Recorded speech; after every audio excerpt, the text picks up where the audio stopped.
हाय मेरे प्यारे बच्चों, कैसे हैं? उम्मीद है बहुत अच्छे होंगे। तो चलिए आज फिर नीलेश सर आपके प्यारे चैनल न्यूटेरिक बायोलॉजी क्लासेस में फिर से हाजिर है एक नए चैप्टर के साथ, माइक्रोब्स इन ह्यूमन वेलफेयर के ऑब्जेक्टिव को लेकर के। तो मेरे प्यारे बच्चों, समय को नहीं नष्ट करते हुए आपका पहला क्वेश्चन का जवाब दे रहे हैं। और आपका पहला क्वेश्चन ये रहा, पेनिसिलिन एंटीबायोटिक उत्पन्न किया जाता है। तो पेनिसिलिन एंटीबायोटिक किससे उत्पन्न किया जाता है? आपका ऑप्शन है बैक्टीरिया, फंगी, एल्गी, वायरस। तो आपका सही जवाब इसमें होता है फंगी।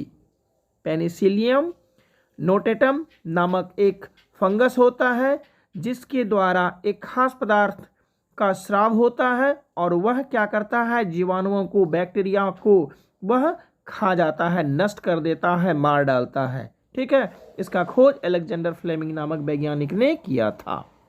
दूसरा सवाल, जैव सक्रिय अणु साइक्लोस्पोरिन ए बनाया जाता है।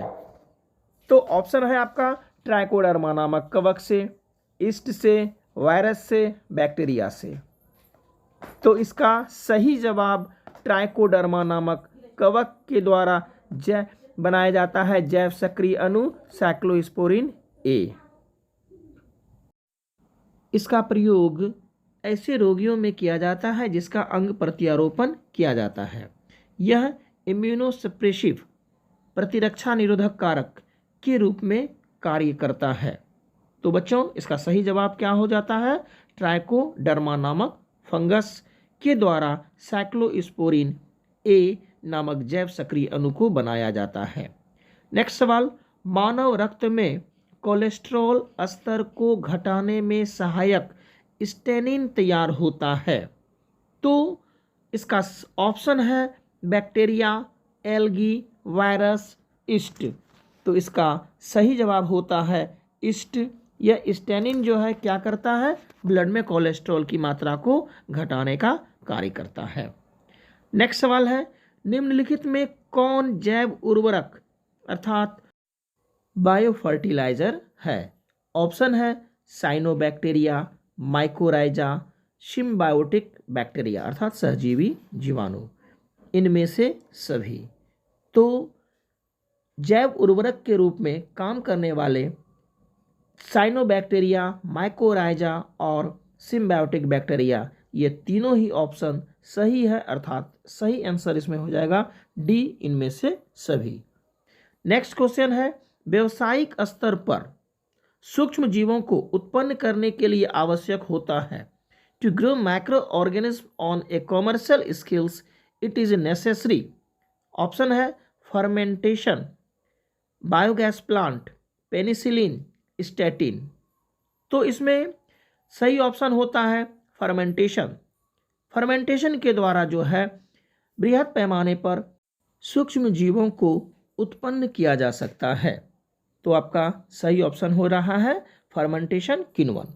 नेक्स्ट सवाल है, साइट्रिक एसिड, साइट्रिक अम्ल का उत्पादन होता है। ऑप्शन है Aspergillus, bacteria, east, virus.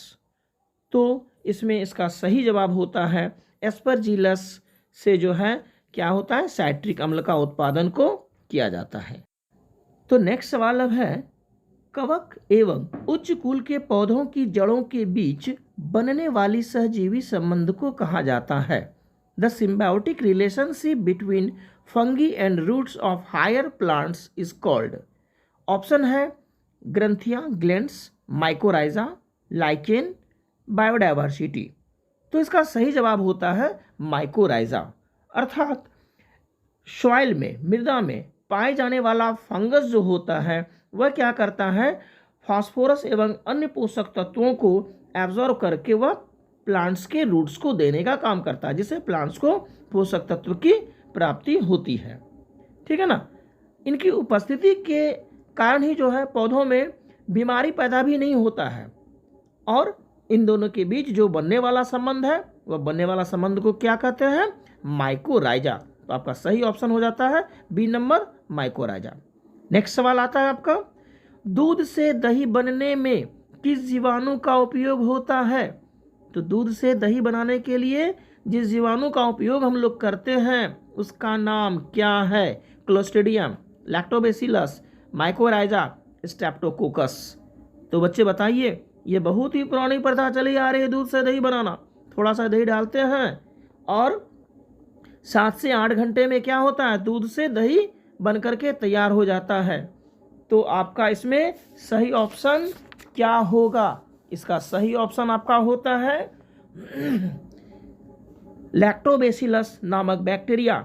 Lactobacillus bacteria जो है यह क्या करता है, दूध को दही जमाने में मदद करता है। तो अब आपका नेक्स्ट सवाल फिर आता है, पनीर में विशेष प्रकार की सुगंध किससे आती है? ईस्ट से, फंगी से, बैक्टीरिया से या फिर वायरस से? तो इसका सही जवाब होता है बैक्टीरिया के द्वारा पनीर में विशेष प्रकार की सुगंध होती है।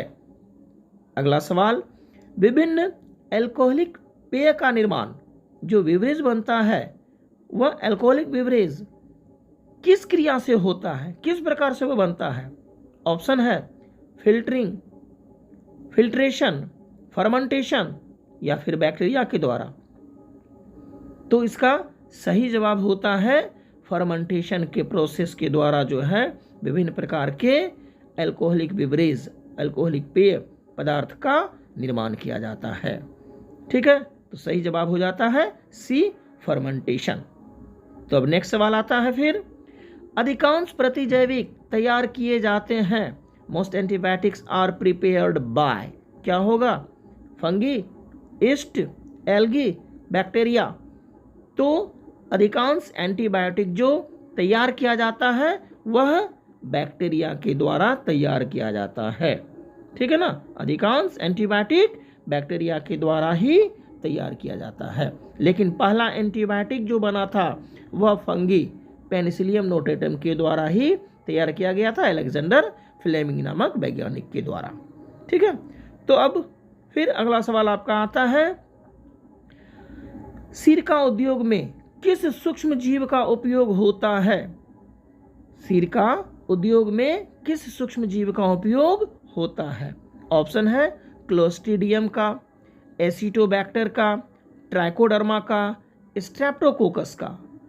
तो इसमें आपका सही जवाब होता है एसिटोबैक्टर का प्रयोग किया जाता है सिरका उत्पादन में।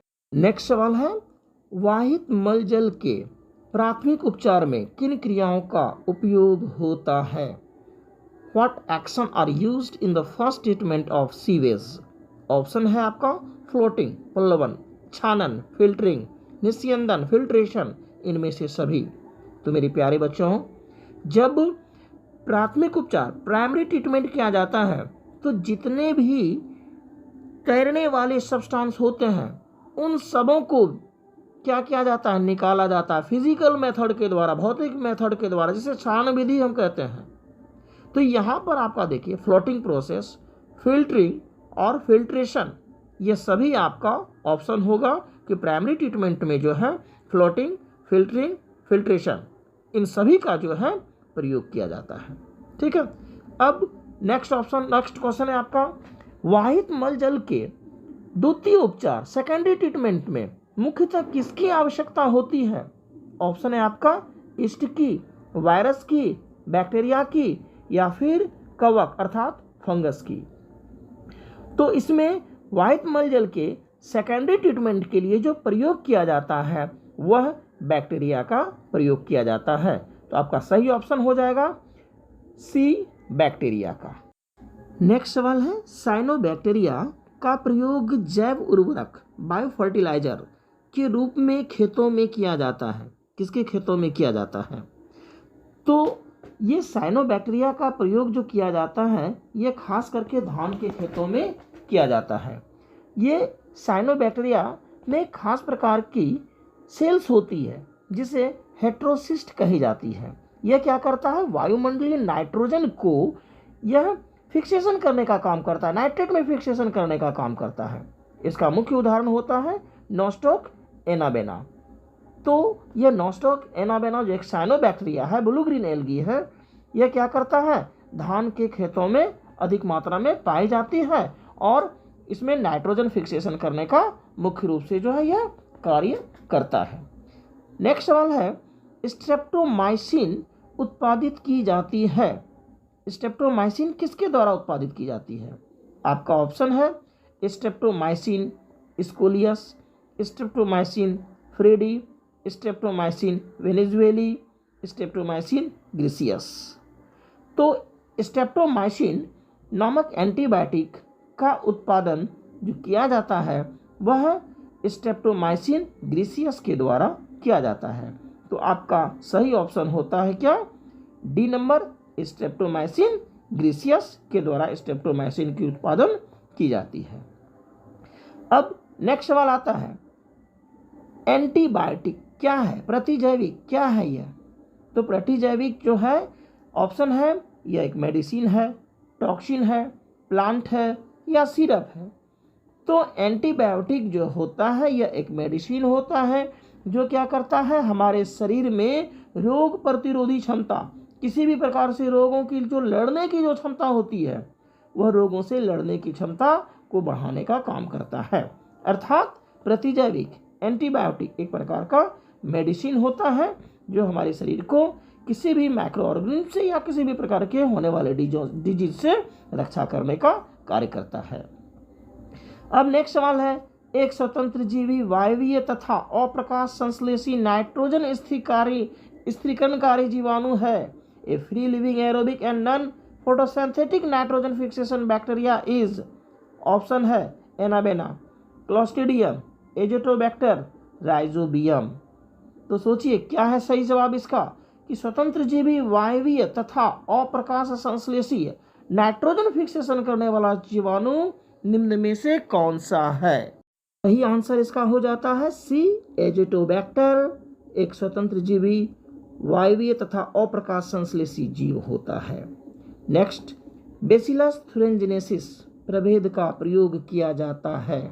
ऑप्शन है आपका बायो मेटालर्जिक तकनीकी के लिए, बायो मिनरलाइजेशन प्रोसेस के लिए, बायो इंसेक्टिसाइडल पौधों के लिए, बायो फर्टिलाइजर के लिए। तो इसका सही जवाब क्या होगा? इसका सही जवाब होता है C number, bio insecticidal plants के लिए बेसिलस थुरिनजेनेसिस का प्रयोग किया जाता है। यह एक प्रकार का जो होता है यह बैक्टीरिया होता है।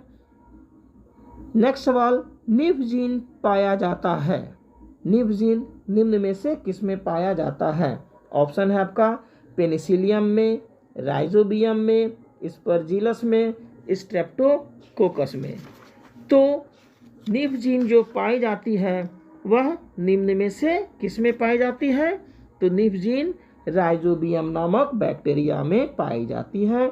यह नाइट्रोजन फिक्सेशन करने वाला जीन होता है जो एटमॉस्फेरिक नाइट्रोजन को नाइट्रेट में फिक्सेशन करता है, जो मृदा में मिल करके प्लांट्स के पोषक पदार्थ के रूप में कार्य करता है।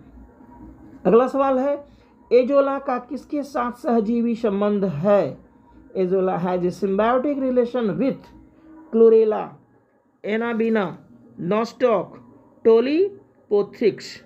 तो एजोला का किसके साथ सहजीवी संबंध होता है? इसका सही आंसर होता है आपका एनाबेना। एनाबेना इसका सही जवाब है। एजोला का जो सिम्बायोटिक रिलेशन होता है वह एनाबेना के साथ में होता है। अब अगला सवाल, एंटीबायोटिक शब्द सर्वप्रथम प्रयोग किया गया था किनके द्वारा? ऑप्शन है फ्लेमिंग, पास्चर, वाक्समैन, लिस्टर। तो एंटीबायोटिक बनाने का कार्य किए थे लुई पास्चर नामक वैज्ञानिक ने, लेकिन एंटीबायोटिक शब्द का प्रयोग सर्वप्रथम जो है वाक्समैन नामक वैज्ञानिक ने किया था। तो आपका ऑप्शन सी, एंटीबायोटिक शब्द का सर्वप्रथम प्रयोग किया गया था वाक्समैन के द्वारा। अगला सवाल है, बायोगैस में मुख्यतः होता है मेनली इन बायोगैस। ऑप्शन रहा आपका कार्बन डाइऑक्साइड, ऑक्सीजन, मीथेन, तरल नाइट्रोजन। तो इसका सही आंसर क्या होगा? बायोगैस में बच्चों मुख्य रूप से मीथेन गैस होता है।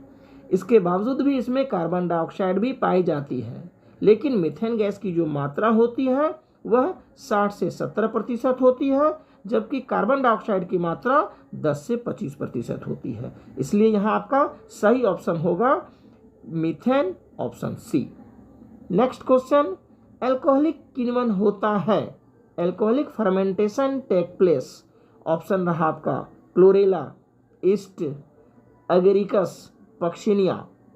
तो अल्कोहलिक किण्वन फर्मेंटेशन की जो प्रक्रिया होती है वह ईस्ट के द्वारा होता है। आपका सही ऑप्शन हो जाता है बी, ईस्ट के द्वारा अल्कोहलिक फर्मेंटेशन का कार्य होता है। नेक्स्ट सवाल है, निम्नलिखित में से कौन सा एकल कोशिका प्रोटीन है, सिंगल सेल प्रोटीन है? तो आपका ऑप्शन ये रहा स्पाइरुलिना, क्लोरेला, सिनेडेस्मस, इनमें से सभी।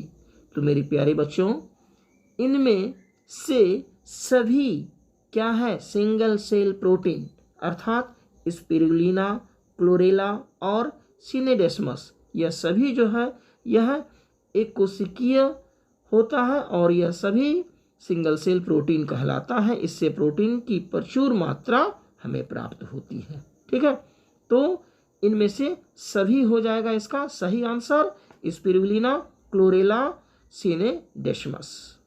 तो अब हमारा नेक्स्ट सवाल आता है, किस गैर फलीदार पौधे की जड़ की गांठों में जैव उर्वरक बायो फर्टिलाइजर पाया जाता है? ऑप्शन ये रहा आपका एजोटोबैक्टर, क्लोस्ट्रिडियम, फ्रिंकिया, कोई नहीं। तो आपका इसमें से सही ऑप्शन क्या होगा? तो इसमें सही ऑप्शन होता है एजोटोबैक्टर। एजोटोबैक्टर जो है यह एक वायवीय ऑक्सीजन की उपस्थिति में जिंदा रहने वाला बैक्टीरिया होता है और यह वायुमंडलीय नाइट्रोजन को नाइट्रेट में परिवर्तित कर पौधों को पोषक पदार्थ के रूप में उपलब्ध कराने का काम करता है।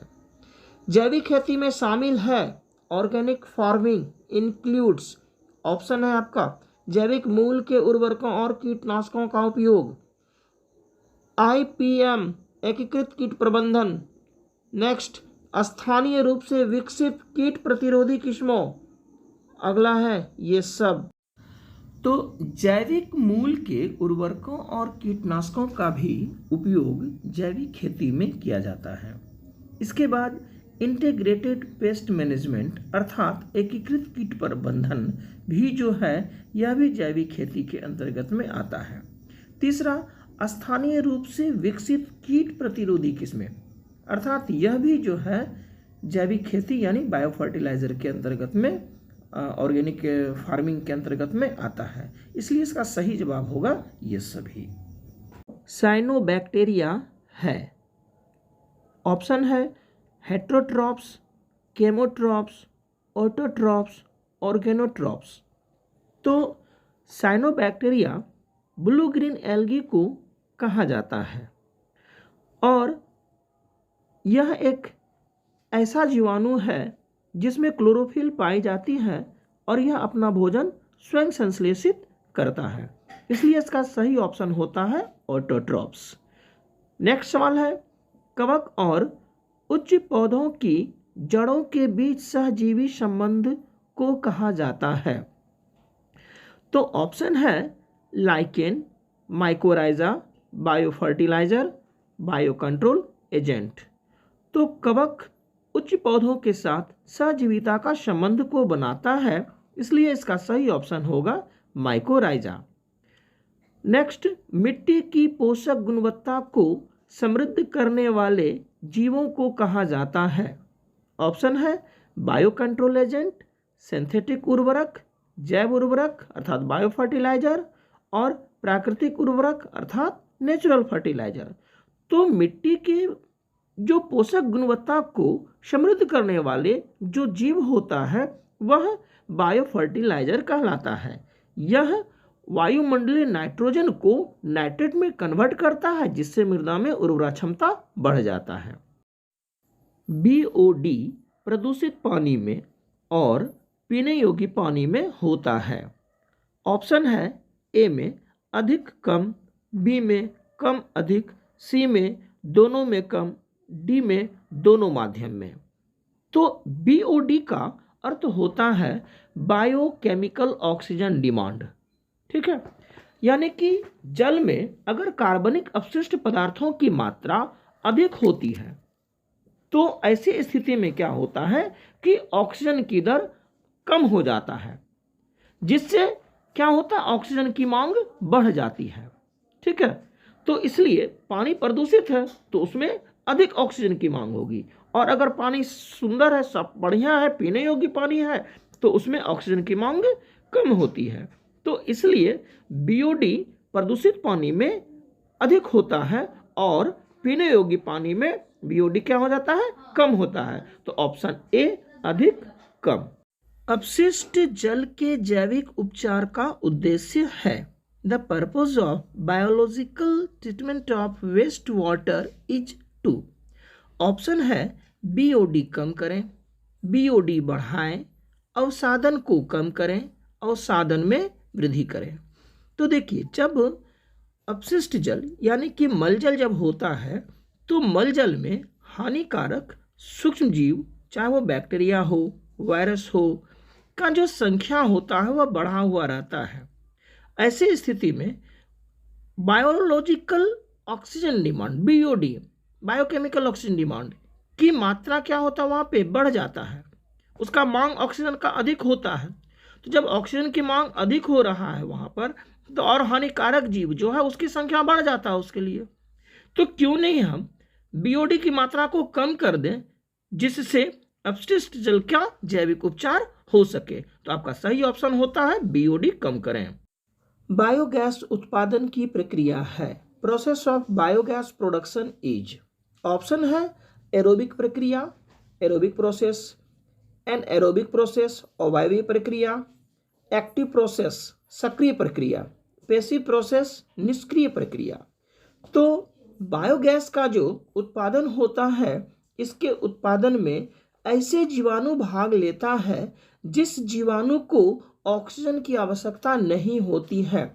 ऐसे जीवाणु ऑक्सीजन की अनुपस्थिति में ही जिंदा रहता है और अपना डेवलपमेंट, अपना ग्रोथ करता है।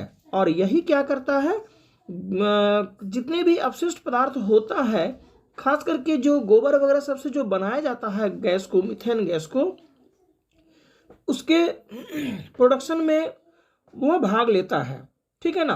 तो स्पष्ट हो गया है कि यहाँ पर एनारोबिक प्रोसेस के द्वारा बैक्टीरिया क्या करता है, बायोगैस उत्पादन का कार्य को करता है। निम्नलिखित में से कौन सा जीवाणु मवेशियों के रुमेन में मौजूद होता है? Which of the following bacteria is present in the rumen of cattle?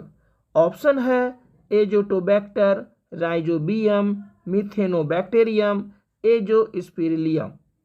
तो मवेशियों के रुमेन जो होता है यह एक आमाशय का ही भाग होता है, जो जानवरों में जितने भी शाकाहारी जानवर होते हैं उनके बाईं ओर उपस्थित होता है।